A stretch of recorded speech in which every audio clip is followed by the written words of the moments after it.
2016 সালে বাল্লা শুল্ক স্টেশনকে স্থলবন্দর ঘোষণা করা হয়। পরবর্তীতে 2017 সালে উপজেলার কেদারকোট এলাকায় অবকাঠামো নির্মাণের কাজ শুরু করে কর্তৃপক্ষ। গেল বছরের জুনে মোট 48 কোটি 90 লাখ টাকা ব্যয়ে শেষ হয় নির্মাণ কাজ। বন্দরের জন্য নির্মাণ করা হয় অফিস ভবন, ওজন মাপার যন্ত্র, খোলা প্রাঙ্গণ, আবাসিক ভবন সহ অন্যান্য স্থাপনা। তবে নির্মাণ কাজ শেষ হওয়ার 1.5 বছর পার হলেও শুরু হয়নি আমদানি রপ্তানি কার্যক্রম। ফলে স্থলবন্দরকে ঘিরে ব্যবসায়ীদের আগ্রহে অনেকটাই ভাটা পড়েছে।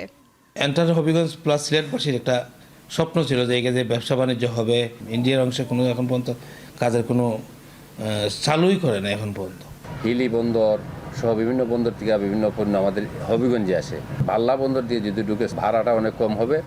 বাংলাদেশ সীমান্তে এত আয়োজন থাকলেও ভারতের অংশে নেই কোনো শুল্ক স্টেশন। সে কারণে বন্দরের কার্যক্রম চালু করা সম্ভব হচ্ছে না। সীমান্তের ওপারে দ্রুত শুল্ক স্টেশনের নির্মাণ কাজ শুরু হওয়ার ব্যাপারে আলোচনা চলছে বলে জানিয়েছেন স্থলবন্দর কর্তৃপক্ষ।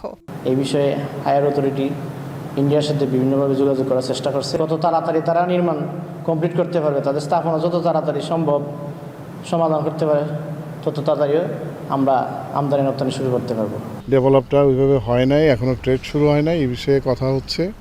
আমরা নেক্সট মান্থে আপনার দিল্লিতে একটা মিটিং আছে, সেখানে আমরা এগুলো জোরালোভাবে উত্থাপন করব, যাতে করে তাদের পার্টটা তারা ডেভেলপ করে ট্রেডটা শুরু করতে পারি আমরা।